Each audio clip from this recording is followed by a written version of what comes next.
Hello నమస్తే, నేను journalist YNR. Hyderabad నగరంలో కాంగ్రెస్ పార్టీ నుంచి వినిపిస్తున్న ఒక కొత్త గొంతు, ఒక యువ గొంతు మెట్టు సాయి కుమార్. మెట్టు సాయి కుమార్ తెలంగాణ ఫిషరీస్ కార్పొరేషన్ చైర్మన్గా ఉన్నారు. సీఎం రేవంత్ రెడ్డికి సంబంధించిన ప్రొటెక్షన్ లేయర్గా పనిచేస్తూ ఉన్నారు. హైదరాబాద్లో ప్రధానంగా కాంగ్రెస్ పార్టీకి సంబంధించిన యాక్టివిటీ చాలా విస్తృతంగా చేస్తూ వస్తున్నారు. సో హైదరాబాద్లో కాంగ్రెస్ పార్టీ పరిస్థితి ఏంటి, మెట్టు సాయి కాంగ్రెస్ పార్టీని హైదరాబాద్లో బలోపేతం చేయడం కోసం ఏం చేయబోతున్నారు, అసలు కాంగ్రెస్ పార్టీ వచ్చే జిహెచ్ఎంసీ ఎన్నికల నాటికి హైదరాబాద్లో ఏమైనా బలం పుంజుకునే పరిస్థితి ఉంటుందా, కాంగ్రెస్ పార్టీ యాక్షన్ ప్లాన్ ఏంటి, కాంగ్రెస్ పార్టీ యువ నాయకత్వంపై దృష్టి పెట్టాల్సిన అవసరం ఎంత మేరకు ఉంది, కాంగ్రెస్ పార్టీ నాయకత్వం కేవలం టీవీలకు పత్రికలకు మాత్రమే పరిమితం అవుతున్నారు, క్షేత్రస్థాయిలో పనిచేయట్లేదు అంటూ ఏఐసిసి ఇన్ఛార్జిగా ఉన్న మీనాక్షి నటరాజన్ పలు సందర్భాల్లో పార్టీ నాయకత్వానికి సూచనలు వార్నింగ్లు ఇస్తున్నారంటూ వార్తలు చూస్తున్నాం. ఈ వార్తలు వార్నింగ్ల తర్వాత అయినా హైదరాబాద్ నాయకత్వంలో మార్పు వస్తుందా? మెట్టు సాయి కుమార్ యాక్షన్ ప్లాన్ ఏంటి, హైదరాబాద్ కాంగ్రెస్ సంబంధించి మాట్లాడదాం. సాయి కుమార్ గారు నమస్తే, థ్యాంక్ యూ ఇహాకు వచ్చినందుకు. ఏంటి అసలు కాంగ్రెస్ పార్టీ పరిస్థితి ఏంటి హైదరాబాద్లో అన్న? ఇప్పుడు రాష్ట్ర రాజకీయాల్లో హైదరాబాద్కి ఒక ప్రత్యేక దృష్టి, ప్రత్యేక ప్రణాళిక, ప్రత్యేక ఒక వ్యవస్థ ఉంటుంది కాంగ్రెస్ పార్టీకి. అంటే కాంగ్రెస్ పార్టీ హైదరాబాద్లో మొన్న ఎన్నికల్లో ఓడిపోవడం మాత్రం వాస్తవం నిజమే. ఎందుకంటే కొన్ని కారణాలు చాలా ఉన్నాయి. అంటే కర్ణుడికి చావుకి ఎన్ని కారణాలు ఉన్నాయో హైదరాబాద్లో కాంగ్రెస్ పార్టీ హైదరాబాద్లో మాత్రమే ఓడిపోవడం చాలా కారణాలు ఉన్నాయి. మీరు ఎందుకు కాన్ఫిడెన్స్ ఇవ్వలేకపోయారు హైదరాబాద్ జనాలు? అంటే ఏమైందంటే ముఖ్యంగా అంటే సెటిలర్స్ విషయంలో కానివ్వండి, అదేవిధంగా కొంతమంది నాయకుల పైన నమ్మకంతో కొంతమంది కార్యకర్తలను పట్టించుకోకపోవడం చాలా ఇబ్బంది అయింది. ఇప్పుడు 2023 ముందు, కానీ ఇప్పుడు అట్లా లేదు. ఇప్పుడు ప్రతి కాంగ్రెస్ పార్టీ కార్యకర్త కాంగ్రెస్ పార్టీకి క్రమబద్ధంగా పనిచేస్తూ ఉన్నాడు. కొన్ని ఓడిపోవడం మాత్రం నిజం, కానీ ఎక్కడైతే పోయిందో అక్కడనే గెలుచుకోవడమే కాంగ్రెస్ పార్టీ యొక్క. హైదరాబాద్లో బాగా హడావుడి కనపడుతుంది, బాగా హడావుడి, బాగా వినపడుతున్న గొంతు, బాగా నాయిస్ క్రియేట్ చేసిన గొంతు మీదే ఇప్పుడు కాంగ్రెస్ పార్టీలో. ఏంటి అసలు, ఎక్కడ బ్యాక్గ్రౌండ్ ఏంటి, ఎక్కడి నుంచి వచ్చారు? అంటే అట్లేం లేదన్న, కాంగ్రెస్ పార్టీ కార్యకర్తగా పనిచేసిన నేను. నన్ను కార్యకర్తని నాయకుని చేసింది ముఖ్యమంత్రి రేవంత్ రెడ్డి గారు. అంటే కాంగ్రెస్ పార్టీ జెండా మోసిన కాంగ్రెస్ పార్టీ కార్యకర్తలు కాంగ్రెస్ పార్టీ నాయకునిగా ఎదగాలంటే రేవంత్ రెడ్డి గారిని ఆదర్శంగా తెచ్చుకోవాలని చెప్పి ఉద్దేశంతో. అంటే మెట్టు సాయి కుమార్ కానీ చాలా మంది నాయకులు, ఇప్పుడు అనిల్ కుమార్ యాదవ్ గారు కానీ, బల్మూరి వెంకట్ గారు కానీ, నాతో పాటు పనిచేసిన ప్రీతం గారు కానీ, శ్రీకాంత్ గారు కానీ, ప్రతి ఒక్కరు కాంగ్రెస్ పార్టీ కార్యకర్తలుగా పనిచేసిన వాళ్ళమే. ఆ కార్యకర్తలు పనిచేసిన వాళ్ళని ఇప్పుడు రాష్ట్రంలో ఒక చైర్మన్లుగా, ఒక ఎమ్మెల్సీలుగా, ఒక ఎంపీగా చేయడం అంటే అది ముఖ్యమంత్రి రేవంత్ రెడ్డి గారితో సాధ్యమైంది. ఏంటి రేవంత్ రెడ్డి గారితో బాండింగ్ అంటే కాంగ్రెస్ పార్టీని తెలంగాణ రాష్ట్రంలో కాంగ్రెస్ పార్టీ ద్వారా పనిచేసిన ప్రతి కార్యకర్తకు కాపాడినందుకు, కాంగ్రెస్ పార్టీని మళ్ళీ తెలంగాణలో తీసుకొచ్చినందుకు మేము స్వతహా జన్మతః ప్రతి కాంగ్రెస్ పార్టీ కార్యకర్త రేవంత్ రెడ్డి గారికి రుణపడి ఉన్నాం. అంటే ఇప్పుడు అంత చాలామంది ఉంటారు భజన కానీ కాదు. కాంగ్రెస్ పార్టీ 2023 ఐదు అసెంబ్లీలకు ఉండే, అసెంబ్లీలు 5 ఎమ్మెల్యేలు ఉండే, 12 ఉంటే ఇట్లా అట్లా పోయారు, అయిపోయింది. కానీ 5 మంది అసెంబ్లీలు ఉన్నటువంటి అసెంబ్లీల్లో 65 మంది సభ్యులను తీసుకొచ్చామంటే the credit goes to only Revanth Reddy గారే. కాబట్టి మేము కాంగ్రెస్ పార్టీ కార్యకర్త గౌరవపడతా ఉన్నాం. ఒక సామాన్య కుటుంబం మాది. మా తండ్రి హైదరాబాద్, పెరిగినంత హైదరాబాద్, గాంధీభవన్ పక్కనే ఉంటుంది, బోయిగూడ కమాన్ అని చెప్పి మేము అక్కడనే పుట్టాం, అక్కడనే పెరిగాం. గాంధీభవన్ కేవలం 1 కిలోమీటర్ మా ఇల్లు. మాకు గాంధీభవన్ మా ఇల్లు, మా గుడి మాకు అదే. నా మట్టుకైతే గాంధీభవన్ నా గుడి, నా దేవాలయం, నా చర్చు, నా మసీదు, నాకు సంబంధించిన నాకు అన్ని ఎవ్రీథింగ్ గాంధీభవనే. నా తండ్రి నా తల్లి తర్వాత నేను ఎక్కువ ఇష్టపడేది గాంధీభవన్నే. చాలా మట్టుకు అందరు ఏదో మాట్లాడేసి ఏదో అంటుంటారు, కానీ నేను ప్రతిరోజు గాంధీభవన్ పోకపోతే నాకు ఒక సిస్టమ్ నాకు పనిచేయదు. పొద్దున్న మధ్యాహ్నం అన్నా సాయంత్రం అన్నా పోవాల్సిందే. పోయినప్పుడు నేను మై ఫీల్ హ్యాపీ స్టిల్ ఇప్పుడు కూడా. నేను ఒక సాధారణ కుటుంబం మాది. మా నాన్నగారు కానీ మా తాతగారు కానీ ఎప్పుడు రాజకీయంగా లేరు. అంటే లోకల్గా మంచి పేరున్న వ్యక్తులు మా తాతగారు, మా నాన్నగారు, మా చిన్నాన్నగారు కానీ రాజకీయంగా మాకు ఎలాంటి సంబంధం లేదు. కానీ ఒక సామాన్య కుటుంబంలో మెట్టు సాయి కుమార్ని ఎలాంటి పైరవి లేకుండా, ఎలాంటి రికమెండేషన్ లేకుండా ముఖ్యమంత్రి రేవంత్ రెడ్డి గారు పిలిచి, అర్జున్ గారు ప్లీజ్, అది నేను లైఫ్లో మర్చిపోలేని ఒక పెద్ద సంఘటన. మార్చి 15 తారీఖు 2024 సాయంత్రం 5 o'clock ఫోన్ వస్తుంది. నేను బషీర్బాగ్లో మన లక్కడికాపుల్లో బజాజ్ ఉంది, మన బిఎస్ఎన్ఎల్ పక్కన, అందులో షాపింగ్ చేస్తున్నా. జస్ట్ ఒక చిన్న కొందామని చెప్పి, వేసవికాలం వస్తుంది కదా, టీవీ కొంటే అప్పుడే సీఎం ఆఫీస్ ఫోన్ వచ్చింది. ఉమ్, ఫోన్ రావడము, మీరు అర్జెంట్గా రండి ఉమ్, సీఎం అని చెప్పారు. ఉమ్, ఇక మాకు పొలిటికల్ ఏమంటే ఇక్కడ పొలిటికల్గా ఉంటాం కాబట్టి ఏదో పిలిచారులే అనుకున్నాను. ఉమ్, పిలిచారు, సాయికి రా అని చెప్పారు. ఉమ్, సెక్రటరీ ఉన్నారు, ఉమ్, సైన్ తీసు పిలిచారు, సైన్ తీసుకు లిస్ట్ చూస్తున్నాను. లిస్ట్లో పేరుంది. ఉమ్. లిస్ట్లో పేరుంటే ఇక ఉంటే లోపలిగా ఆనందం కదా. ఇక నేను వచ్చిన అప్పటి నుంచి 10 నిమిషాలు కూడా ఒక్కొక్కరు వస్తున్నారు. ఇక ఒక చైర్మన్ ఇప్పుడు అయినారు, అందరు వస్తా ఉన్నారు. అందరు నన్ను అడుగుతా ఉన్నారు, ఇంకా ముందు నేను ఉన్నా కాబట్టి అక్కడ. ఓకే. యాక్చువల్లీ నాకు ఎయిత్ ఫోన్ వచ్చింది నాకు, నా నంబర్ 8 కాబట్టి 8th 9th ఫోన్ వచ్చింది నాకు. నేను పక్కన కాబట్టి త్వరగా వెళ్ళిపోయినా, జస్ట్ పర్లంగ్ దూరంలో ఉన్నా అంతే నేను. అరే సాయి ఎందుకు పిలిచిరు ఏంటంటే, ఏమో మనకేం తెలుసు, పిలిచిరు వచ్చినాము అన్నాడు. లిస్ట్ చూస్తే ఏమో లిస్ట్లో అందరి లిస్టుల్లో పేరు తీసుకుంటారు, సైన్ చేస్తున్నారు. ఆ లిస్ట్లో ఒకటి పేరు ఉంది అంతే, ఏ పోస్ట్ అని డిసైడ్ ఏం చేయలేరు. నీ నెంబర్ ఉందా? ఉంది. ఒక 40 మంది 36 మంది 32 మంది జమ అయిపోయారు. సాయంత్రం జమ అయిపోయిన తర్వాత నైట్లో అనౌన్స్ చేశారు, రేపు ఎలక్షన్ కోడ్. అయితే మాకు అందరికీ అరే ఏంది అన్న అర్థం కాలేదు, ఎలక్షన్ కోడ్ వచ్చేసింది, మనం ఛార్జ్ తీసుకోలేము, తలనొప్పి అవుతుంది, ముందు ఒక వారం ముందు ఇస్తే అయిపోతుంది కదా అని మేమందరం అందరం గిల్టీ ఫీల్ అయినాం. ఆ తర్వాత మాకు అర్థమైంది, అమ్మ కాంగ్రెస్ పార్టీ నాయకత్వం ఇదా అని.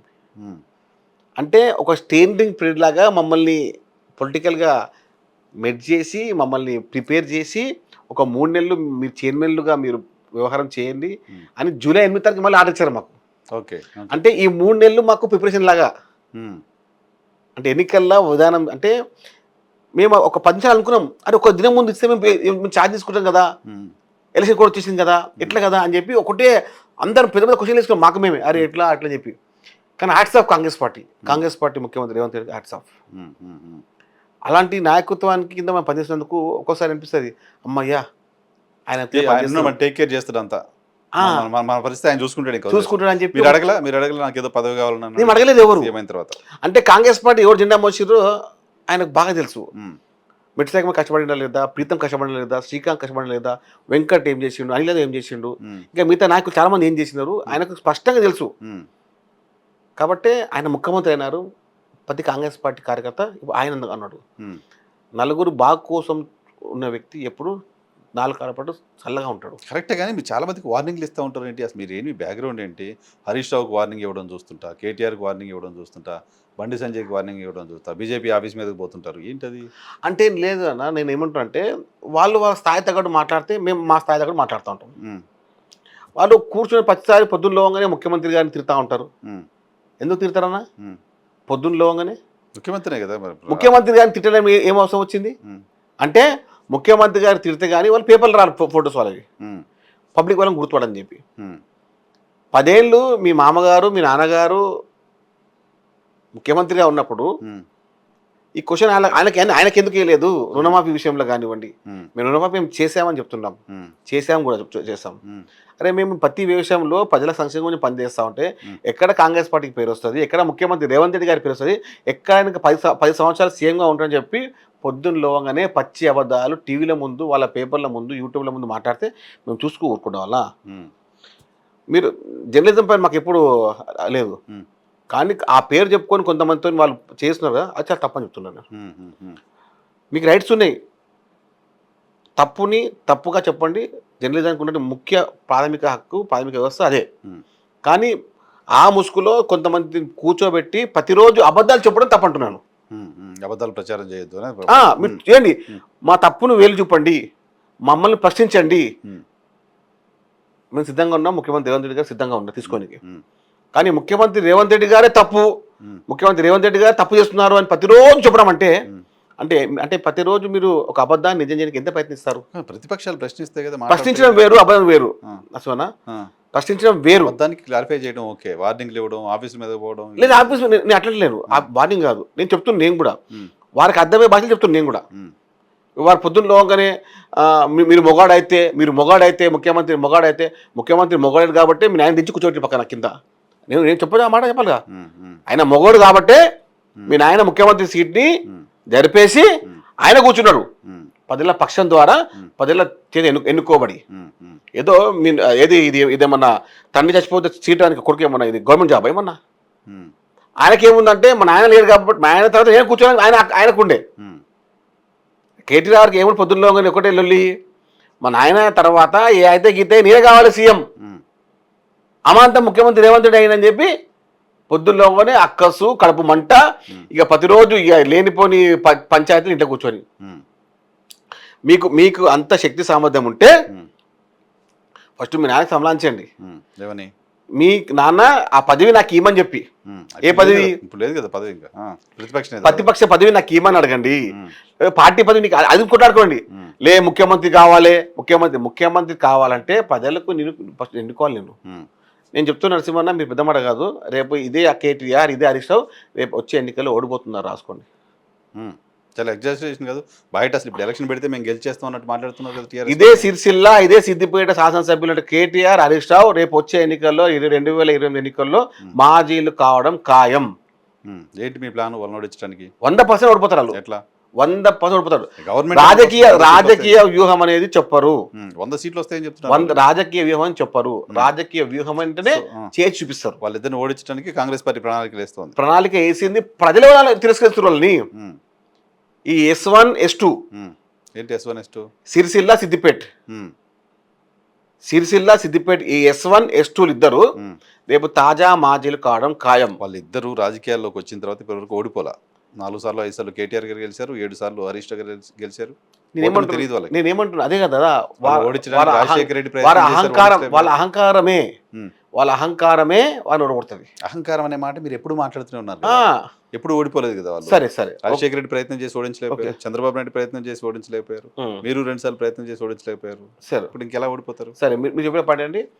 ఆయన ప్రతిసారి ఆయన గెలుస్తున్న శాతం లెక్కపెట్టండి మీరు. 96,000 నుంచి 70,000, 70,000 నుంచి 45,000, 40,000 నుంచి 30,000 అయింది. ఎవరన్నా రాజకీయ నాయకుడు తన తన తన యొక్క మెజార్టీని పెంచుకోవడం కానీ తగ్గించుకోడు. ఎందుకు 170 ఓట్లతో మొదలైంది కేటీఆర్, 70,000 80,000 దాకా వెళ్ళిపోయాడు కదా. అవునండి, అదంటారా నేను కూడా. 2009లో చావు లొట్టు పోయి కళ్ళు పోయి గెలిచినాడు, ఇండిపెండెంట్ గా కేకే మంది గెలిచినాడు. టీడీపీ పొత్తులో ఆయన గెలిచి చలో అయిపోయింది, ఎమ్మెల్యే అయిపోయినారు. ఆ తర్వాత మళ్ళీ బై ఎలక్షన్ వచ్చింది, మళ్ళీ ఆలస్యం వచ్చింది. ఎప్పుడు కూడా కేటీఆర్ అనే వ్యక్తి 1,90,000 మధ్యలో గెలిచినాడు. గెలవడమే కదా, టెక్నికల్ గెలవడం. గెలిచినాడు. నేను ఏమంటున్నా, ప్రజల కోసం ప్రత్యక్షంగా గెలిచిన మీరు గత ఎన్నికల్లో 30,000 27,000తో గెలిచినారు. నేనేమంటున్నా, ఇదే 27-30,000తో మీరు ఓడిపోతా అంటున్నాను. ఎట్లా రాజకీయ కాంగ్రెస్ పార్టీ నాయకత్వం ఓటమి లేదు, ముఖ్యమంత్రి కూటమి ఉంది కానీ వాళ్ళిద్దరికి ఓటమి లేదు. అదంటారు కదా, వాళ్ళకు కూడా వాళ్ళ అకౌంట్ ఓపెన్ చేసుకోవాలి. ఓటమిలా వారి అకౌంట్ ని ఓపెన్ చేయడానికి సిద్ధంగా ఉండండి. ఓటమి దానిలో ఇది రాసి పెట్టుకోండి. ఒక్కసారి ముఖ్యమంత్రి గారు పక్కా వ్యూహం పెట్టి వచ్చినారంటే అంటారు కదా, పూకటి వెళ్ళతో తీసి పడేస్తారు ఆయన. ప్రతి సోరి పొద్దుల్లో ఆయన కూర్చొని మాట్లాడుతారు కదా, ఏమని, ముఖ్యమంత్రి రేవంత్ రెడ్డి గారు మీకు దమ్ముంటే అంటారు. ఆయన దమ్ము చూపిస్తారు సరే, రాసుకోండి మీరు. ఆయన దమ్ముంటే ఎలక్షన్ పెట్టడానికి సవాల్ చేస్తున్నారు ఆయన. నేను అంటారు కదా, నేను ఏమంటున్నా, రేవంత్ రెడ్డి గారిని తట్టుకునే శక్తి సౌత్ ఇండియాలో ఎవరికి లేదు. ఎవరికి లేదు. సౌత్ ఇండియాలో రేవంత్ రెడ్డి గారిని తట్టుకునే శక్తి అటు బీజేపీలో కానీ ఇటు బీఆర్ఎస్లో కానీ ఎవరికి లేదు అంటున్నా నేను. మీ పార్టీలోనే ఉన్న 65 మంది ఎమ్మెల్యేలు చాలా మంది రేవంత్ రెడ్డి పైన అసంతృప్తిగా ఉన్నారు, ముఖ్యమంత్రి పదవుల కోసం ప్రయత్నం చేస్తున్నారు. రాహుల్ గాంధీ రేవంత్ రెడ్డి గారికి అపాయింట్మెంట్ ఇవ్వట్లేదు. ఇదంతా కూడా జరుగుతున్న క్యాంపెయిన్ కదా సాయి గారు. అమ్మా నరసింహారావు గారు, నేను చెప్తున్నా మీకు మాట, నేను కాంగ్రెస్ పార్టీ కార్యకర్తగా కాంగ్రెస్ పార్టీకి దగ్గర పనిచేస్తున్న వ్యక్తిని. నేను ప్రతి వ్యవస్థ నాకు తెలుసు. రేవంత్ రెడ్డి గారికి ఉన్నటువంటి ఫ్రీనెస్ హైకమాండ్లో ఎవరికి లేదంటున్నాను. మీరు అపాయింట్మెంట్ కాదు, ఆయన ఎప్పుడు తలుచుకుంటే అప్పుడు కేంద్ర నాయకత్వం పార్టీ నాయకత్వం ఎప్పుడైనా పిలిచేంత మన సిద్ధంగా ఉన్నారు. ఒకటి పేపర్ల కోసమే, పేపర్ల న్యూస్ కావాలి, పేపర్లు వజన్ కావాలి, పేపర్లు సబ్జెక్ట్ పెంచుకోవాలి. పేపర్ ఏం చూస్తారు, రేవంత్ రెడ్డి గారి ఫోటో లేకపోతే పేపర్ కొడుతున్నారు. అవునా, రేవంత్ రెడ్డి గారి మ్యాటర్ పేపర్ లేకపోతే ఏ పేపర్లోని పేపర్ చూడరు. అంతే. ఇప్పుడు తెలంగాణ అనేది రోల్ మోడల్ ఆఫ్ కంట్రీ అయిపోయిందండి. ఇప్పుడు 2024 పార్లమెంట్ ఎన్నికల్లో బీజేపీకి అన్ని సీట్లు రావడానికి కారణము రాహుల్ గాంధీ గారు ఎక్కడ సెంటర్లో బీజేపీ సీట్లు తక్కువడానికి బీజేపీకి సీట్లు తక్కువడానికే కారణము సెంటర్లో సౌత్ రానికి తక్కువ కారణం రేవంత్ అన్న. మ్మ్. మ్మ్. అప్పుడు రాజ్యాంగం సంబంధించిన రిజర్వేషన్ విషయంలో మాట్లాడి సౌత్ ఆఫ్ అట్రాక్షన్గా మారినాడు. మ్మ్. అది గుర్తించి అది భయపడి అది వ్యవస్థతోనే బీజేపీ పార్టీకి సౌత్ ఇండియాలో ఎవరన్నా బీజేపీ పార్టీ కూడా కుడతారంటే ఓన్లీ రేవంత్ రెడ్డి గారు మాత్రమే. మ్మ్. ఆ భయపడే ఆయన పోయి పవన్ కళ్యాణ్ వాణిలు లేపుతా ఉన్నారు కానీ మ్మ్. అది ఏం అయ్యేది లేదు. రేవంత్కి భయపడే పవన్ కళ్యాణ్ చెప్తాను. లేపుతా ఉన్నారు అంతే కదా. మ్మ్. ఇప్పుడు అంత పవన్ కళ్యాణ్ గారిని అంత లేవడం కారణం ఏంది బీజేపీ? మ్మ్. ఆయన సనాతన ధర్మం అంటున్నాడు, బీజేపీ ఐడియాలజీ మాట్లాడుతున్నాడు. ఓకే, అదొక పాయింట్ ఉండొచ్చు వాళ్ళ పార్టీ విషయంలో కానివచ్చు. బీజేపీని ఒత్తేసే దమ్ము సెంటర్లో రాహుల్ గాంధీ తప్ప లేదు. మ్మ్. సౌత్లో బీజేపీని అంత స్మాష్ చేసే శక్తి రేవంత్ రెడ్డి గారికి ఉంది. అసలు బీజేపీలోకే రేవంత్ రెడ్డి పోతారనే క్యాంపెయిన్ కూడా జరుగుతోంది. అది వాళ్ళకి వాళ్ళనుకుంటారు. అది విషయం ఏమంటే ప్రతిరోజు రేవంత్ రెడ్డి గారిని రేవంత్ రెడ్డి గారి మాట లేకపోతే ఏ యూట్యూబ్ ఛానల్ నడవదు, ఏ పేపర్ నడవదు, ఏ లింక్ మీద నడవదు. సో పవన్ కళ్యాణ్కి పోటీగా రేవంత్ రెడ్డికి పోటీగా పవన్ కళ్యాణ్ తీసుకొస్తుంది. పవన్ కళ్యాణ్ గారిని సౌత్లో వాళ్ళు ఒక అట్మాస్ఫియర్గా పొడి చేసుకుంటున్నారు. అది నిజం. అది నిజం. అది కానీ పవన్ కళ్యాణ్ కన్నా 100 రెట్లు రేవంత్ రెడ్డి గారికి ఫాలోవర్స్ ఉన్నారు. 100 రెట్లు పొలిటికల్ ఫాలోవర్స్. పొలిటికల్ ఫాలోవర్స్ వేరా, మన సినిమా ఫాలోవర్స్ వేరా. దానికి చాలా డిఫరెంట్. ఒక వ్యక్తిని పొలిటికల్గా ఇప్పుడు ఒక సబ్జెక్ట్ లేకుండా ఒక మ్యాటర్ లేకుండా కొంతమంది నాయకులు ఎవరని చెప్పండి, అనర్గళంగా 2 నుంచి 3 సత్తా ఉన్న నాయకుడు రేవంత్ రెడ్డి గారు. ఒక సబ్జెక్ట్ పైన స్పష్టంగా అంకెలతో సహా సంఖ్యతో సహా ప్రతి మ్యాటర్ని అందరికి ప్రజలకు ఆమోదయోగ్యమయ్యే విధంగా మాట్లాడతారు. కాబట్టి ఇప్పుడు సౌత్ ఇండియా స్టార్ ఎవరున్నారంటే రేవంత్ రెడ్డి గారు. ఇప్పుడు తెలంగాణ మాట్లాడలే మేము. తెలంగాణ ఇప్పుడు ఆయన బరాబర్ అయిపోయిందిగా. వచ్చే 10 ఏళ్ళు మీరే, టెన్షన్ ఏం లేదు. ఈ 10 ఏళ్ళు వచ్చే 10 ఏళ్ళు, ఈ 5 ఏళ్ళు వచ్చే 15 ఏళ్ళు కాంగ్రెస్ పార్టీ పక్కా ఉంటుంది. ఈ 5 ఏళ్ళది వ్యవస్థ మాట్లాడకండి ఎవరిగా. వచ్చే 10 ఏళ్ళు టార్గెట్. వచ్చే 10 ఏళ్ళు ఏ విధంగా తెలంగాణ రాష్ట్రంలో కాంగ్రెస్ పార్టీ ఉండాలి, ముఖ్యమంత్రి రేవంత్ రెడ్డి గారు ఉండాలని చెప్పే ఉద్దేశంతో ప్రజల నాడిది. ఏదో మిట్టి సైకుమార్ మాట్లాడుతుంది కాదు, కాంగ్రెస్ పార్టీ కార్యకర్త మాట్లాడుతుంది కాదు. ఇది ప్రజల 15 ఏళ్ళు తెలంగాణని మీరు వెళ్ళడం విషయం ఓకే. వచ్చే జిహెచ్ఎంసీలో కాంగ్రెస్ గెలుస్తుందా? 100% గెలుస్తుంది. ఎట్లా? 2009 జిహెచ్ఎంసీ ఎన్నికల్లో పోటీ చేయని బీఆర్ఎస్ పార్టీ 2015 సంవత్సరంలో 100 సీట్లు గెలిచినప్పుడు ఎన్నోసార్లు మేము మేయర్ గెలిచినాము, డిప్యూటీ మేయర్లు అయినాము, కౌన్సిలర్ కార్పొరేటర్ గెలిచాము. కానీ మేము ఎట్లా గెలవండి? ప్రతి వార్డులో, ప్రతి బూత్లో, ప్రతి డివిజన్లో, ప్రతి ఇంటికి, ప్రతి గడపకి కాంగ్రెస్ పార్టీ కార్యకర్త ఉన్నాడు. అసలు మీ కార్యకర్త దిగలేనప్పుడు, మీరే గెలిచినప్పుడు మేమేం గెలవండి? సో జిహెచ్ఎంసీ మీదే. జిహెచ్ఎంసీ కాంగ్రెస్ పార్టీదే. జిహెచ్ఎంసీ ఎన్నికల్లో పవన్ కళ్యాణ్, టీడీపీ, బీజేపీ కలిసి పోటీ చేయబోతున్నారు అంటే ఒక క్యాంపెయిన్ జరుగుతుంది. 100% కలిసి చేస్తారు. ఎన్డీఏ కూటమి కలిసి పవన్ కళ్యాణ్ గారు కూడా క్యాంపెయిన్ చేస్తారు. బాలకృష్ణ గారు క్యాంపెయిన్ చేస్తారు. చంద్రబాబు నాయుడు గారు క్యాంపెయిన్ చేస్తారు. ఎవరు చేసినా ప్రజల గుండెల్లో ఉన్నది రేవంత్ రెడ్డి గారు మాత్రమే. నేనేమంటున్నాను, ఎంత వ్యవస్థ మాట్లాడినా, ఎన్ని చెప్పినా రేవంత్ రెడ్డి గారి చరిష్మని దాటుకునే నాదుడు సౌత్ ఇండియాలో లేడు. తమిళ్లో కానీ, కర్ణాటకలో కానీ, కేరళ, మన అదేవిధంగా మలయాళం కానీ, మా తెలుగు రాష్ట్రాల్లో కానీ, మా పాండిచేరిలో కానీ విపరీతమైన అభిమానులు ఎవరికి ఉన్నారంటే అది రేవంత్ రెడ్డి గారికి మాత్రమే. సినీ గ్లామర్ వేరు, పొలిటికల్ గ్లామర్ వేరు. Different politician. రేవంత్ రెడ్డి గారు మాట్లాడితే ప్రతి రాష్ట్రంలో ఉంటే ప్రతి వ్యక్తి స్పష్టంగా రేవంత్ రెడ్డి గారు మాట్లాడుతుందని చెప్పి ఆ క్షణం కోసం వెయిట్ చేసే మనుషులు ఉన్నారు. రేవంత్ రెడ్డి గారికి భాష రాదు, బయటికి పోతే హిందీ సరిగా మాట్లాడలేరు, ఇంగ్లీష్ సరిగా మాట్లాడలేరు అని ఒక ట్రోల్స్ కూడా జరుగుతుంటాయి. చెన్నై మీటింగ్కి వెళ్ళినప్పుడు చెన్నై మీటింగ్లో కూడా ఆయన సరిగా మాట్లాడలేదు, లాంగ్వేజ్ సంబంధించిన ట్రోల్స్ నడుస్తున్నాయి. సో సౌత్ ఇండియా మొత్తం చేయాలంటే తమిళ్ రావాలి, కన్నడ రావాలి, అట్లీస్ట్ హిందీ, ఇంగ్లీష్ అయినా ప్రాపర్గా వచ్చి ఉండాలి కదా. ఇప్పుడు ఏమంటే ఎక్కడైతే చెట్టు మంచిగా పెరుగుతుంటుందో, ఎక్కడైతే కాయలు మంచిగా కాస్తే సమయం వచ్చిందో ఆ సమయానికే ఈ ట్రోల్స్. రేవంత్ రెడ్డి గారికి ప్రత్యేకమైన శైలి ఉంది, ప్రత్యేకంగా గుర్తింపు ఏర్పడుతుందని చెప్పి కొంతమంది చిల్లరగాళ్ళు ఆ ట్రోల్ చేసి కావాలని ఇమేజ్ డ్యామేజ్ ప్రయత్నం చేశారు. కానీ సమర్థత అనేది భాషకో వ్యక్తికో ఉండదు. ఒక వ్యక్తి సమర్థత కాపాడుకునేది ఆ వ్యక్తి యొక్క వ్యక్తిత్వం మాత్రమే.